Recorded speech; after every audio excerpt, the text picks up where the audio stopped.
Executive আদেশে দেয়া তাকে যখন কারামুক্ত করে দিলেন করোনার সময়, তারপরও তাকে বিদেশে চিকিৎসা নেওয়া যাবে না এই শর্ত দেয়া হয়েছিল। কারণ ওই অর্ডারের আইনের ওই ধারা অনুযায়ী সরকার চাইলে বিনা শর্তে কিংবা কোনো শর্তের সাপেক্ষে এটা করতে পারে। তো সরকার শর্ত দিয়েছিল। তো তিনি মুক্তি পেলেন শেখ হাসিনার পতন এবং পলায়নের পর। তারপরও অনেকগুলো সময় 5 মাস পর তিনি গেলেন। সো এই প্রশ্নটা মোটামুটি এসে হাজির হয়েছে, তিনি কেন যাচ্ছিলেন না, এখন কেন যাচ্ছেন, এবং সবচেয়ে জরুরি কথা, তিনি কি আদৌ আর ফিরে আসতে পারবেন, সেটা নিয়ে কথা বলবো। তার আগে ছোট্ট একটু স্মৃতিচারণ করি। স্মৃতিচারণ, শেখ হাসিনাকে একটু স্মৃতিচারণ।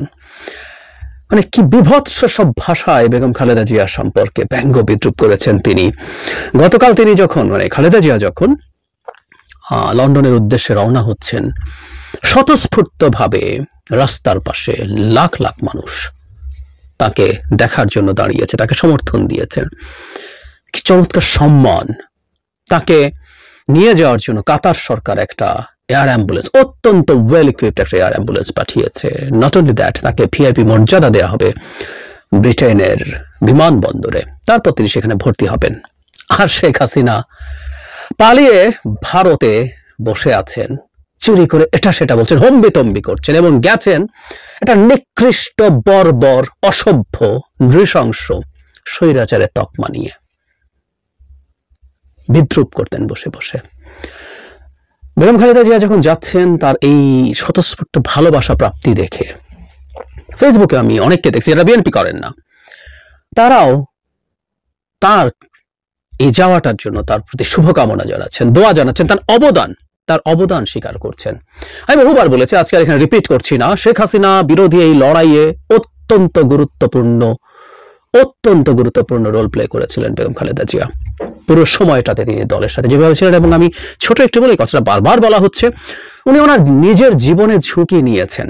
18-তে, 24-এ, 14-তে তো বটেই, কিছু আন্ডারস্ট্যান্ডিং করে আওয়ামী লীগকে ক্ষমতায় থাকতে দিয়ে কিছু সিট ভাগাভাগির প্রশ্নে রাজি হলেই আওয়ামী লীগের সমস্যা ছিল না, তিনি মুক্ত থাকতেন, তিনি দেশের বাইরে যেতে পারতেন। কিন্তু না, লিভার সিরোসিসের মতো এত মারাত্মক একটা প্রাণঘাতী রোগ নিয়েও উনি ওনার লাইফ এক্সপেক্টেন্সি ঝুঁকি নিয়েছেন। ডাক্তারি পরিভাষায় আমরা বলতেই পারি তার আয়ু কমে গেছে। এখন ওনার যে বয়স প্রায় 80, এই বয়সে এই রোগের মোটামুটি সবচেয়ে ভালো যে চিকিৎসা সেটা হচ্ছে লিভার ট্রান্সপ্লান্ট। উনি কতটুকু ফিট আছেন আদৌ, সেই প্রশ্ন আছে। অথচ এটা আজ থেকে 6 বছর আগে যদি হতো, 7 বছর আগে যদি হতো, অনেক বেশি ভালো হতে পারতো, এফেক্টিভ হতে পারতো, কিন্তু উনি সেটা গ্রহণ করেননি। মানে আমাদের এই ব্যাপারগুলো একটু মাথায় রাখতে হবে। আজকে যখন সব কৃতিত্ব জুলাই অগাস্টে যারা কিছু করেছে তাকে দেয়া হয়, তখন এটা অন্যায় হয়। যাই হোক, এটা আমাদের মনে প্রশ্ন আসছিল বেগম খালেদা জিয়া, যে কথাটা বলছিলাম যে উনি মুক্তি পেয়েছেন, কিন্তু উনি বিদেশে যাচ্ছেন না কেন?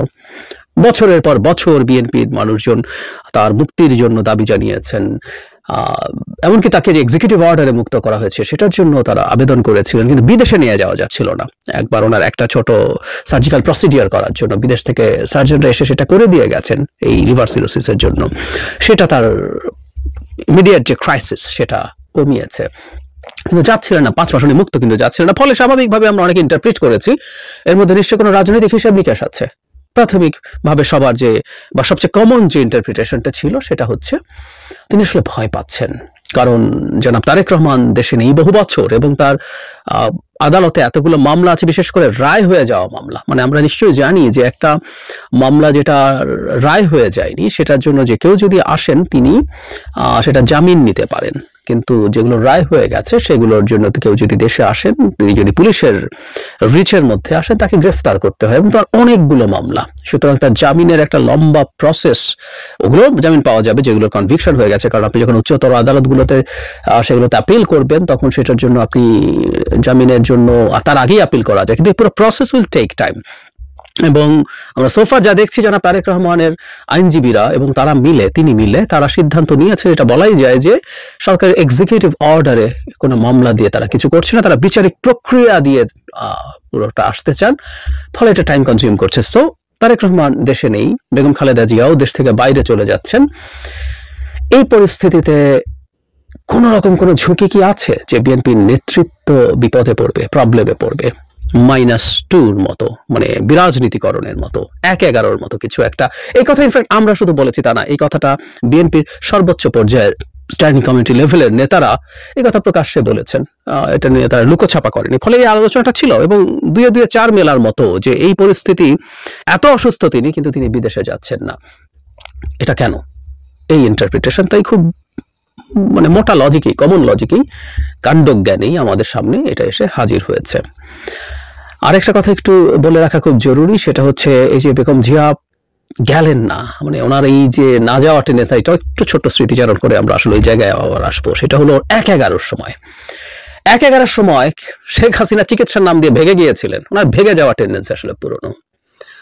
এরপর বেগম খালেদা জিয়াকেও আসলে বাইরে পাঠিয়ে দেওয়ার চেষ্টা হয়। তিনি যখন যান না তখন শেখ হাসিনা আবার ফিরে আসেন, তাকে দেখে সাহস করেন। সুতরাং বেগম খালেদা জিয়ার মানে মৃত্যুর মুখোমুখি দাঁড়িয়েও শুধু তাই নয়, উনি ওনার দুটো সন্তান, একটা সন্তান মারা গেছে, তার মৃত্যু তিনি দেখেছেন। একটা মায়ের তার সন্তানের মৃত্যু দেখা ভয়ঙ্কর ব্যাপার, আরেক সন্তানের কাছ থেকে দীর্ঘ সময় দূরে।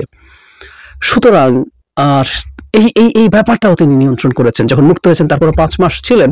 সুতরাং আমরা এটা ধারণা করতে পারি যে কিছুটা কনফিউশন হয়তোবা ছিল। এখন পরিস্থিতিতে কি দাঁড়ালো? এখনো কেউ প্রশ্ন করতে পারেন তিনি যে এবার গেলেন, আসলে কি দাঁড়াচ্ছে ব্যাপারটা? বাংলাদেশের প্রেক্ষাপটে পারিবারিক রাজনীতি একটা বাস্তবতা।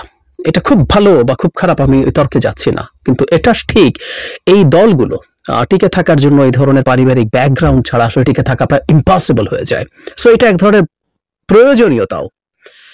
ফলে যেটা হয়েছে, এই জিয়া পরিবারকে যদি এই দল থেকে সরিয়ে ফেলা যায়, সম্ভবত বিএনপি দল হিসাবে ইন্টিগ্রেটেড হয়ে টিকবেও না, এই সম্ভাবনাও খুব আছে। ফলে এই আশঙ্কা বিএনপির নেতাকর্মীদের মধ্যে বা অনেকের মধ্যে থাকবে, কারণ আমরা যারা ওই দলটা সমর্থন করি না, ওই দলের মানুষ নই, কিন্তু সেই দলকে সমর্থন করেছিলাম অন্য কারণে, মানে ভোটের কথা বলছি না।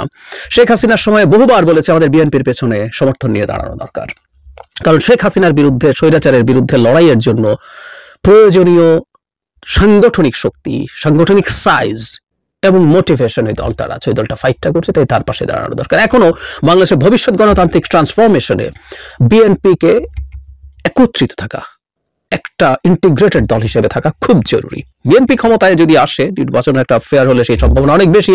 যদি তারা খারাপ কিছু করেন, সবাই আবার শোরগোল করবো, আমরা আবার করব, বা যে কারোই তখন অপশন থাকবে পরের নির্বাচনে তাকে ভোট না দেওয়ার। কিন্তু বিএনপিকে এইভাবে রাখতে হবে, এইভাবে থাকতে হবে, এটা একটা জরুরি ব্যাপার।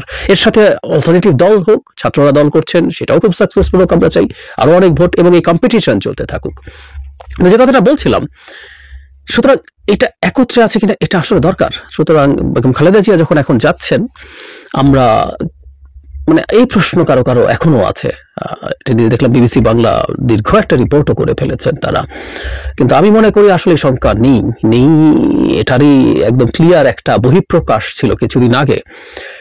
সেটা হচ্ছে আমাদের সেনাপ্রধান বেগম খালেদা জিয়ার সাথে দেখা করেছিলেন। এর মধ্যে নিশ্চিতভাবে এই মেসেজ উনি দিতে চেয়েছেন, বাংলাদেশে যে নির্বাচনী রাজনীতি আছে ভবিষ্যতে, তার মধ্যে বিএনপি একটা অতি গুরুত্বপূর্ণ ফ্যাক্টর এবং ইলেকটোরাল ডেমোক্রেসি বাংলাদেশে চালু হতে যাচ্ছে। সেনাপ্রধান সেটাকে এন্ডোর্স করেছেন এবং বেগম খালেদা জিয়ার সাথে দেখা করার মধ্যে এটাও এন্ডোর্স করেছেন যে বিএনপিকে নিয়ে কারো যদি কোনো পরিকল্পনা থাকে, আমি বলছি না এটা কারো আছে, কিন্তু কারো যদি কোনো পরিকল্পনা থাকে, আমি জানি না, ইনফ্যাক্ট আমি বিএনপি খুব উঁচু পর্যায়ের নেতারা যখন এটা বলছেন, তখন এটা পলিটিক্যাল রেটরিক একরকম হতে পারে, চাপে রাখার জন্য সরকারকে, আবার বাস্তবে তারা কোনো তথ্য পেয়ে থাকতে পারে, তাদের তথ্য পাওয়ার সোর্স নিশ্চয়ই আমার চাইতে অনেক বেশি।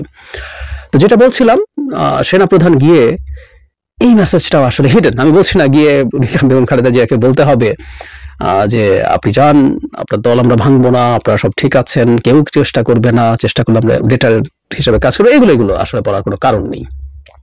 কিন্তু উনি যে গেলেন, এ যাওয়া ইটসেলফ এই মেসেজটাও আসলে দেয়, এটা আশ্বস্ত করে যে বাংলাদেশে বিএনপি এক্সিস্টিং চেহারায়, বিএনপির কোনো পরিবর্তন যদি প্রয়োজন হয়, বিএনপির আর কোনো জায়গায় যে সংস্কার প্রয়োজন, এটা দলের ভেতরে বা দলের বাইরেরও, মানে কেউ বলবে যে বিএনপির বাইরে বলা যাবে না, বিএনপির বাইরের মানুষও বলতে পারেন যে দলটা বাংলাদেশকে শাসন করবে, তার মধ্যে জনগণ কি ধরনের পরিবর্তন দেখতে চায়, সেই আলাপও তারা করতে পারেন। কিন্তু সেটা এইভাবে হবে, কোনো গায়ের জোরে 1/11 মতো করে কোনো কিছু হতে পারে না। আমরা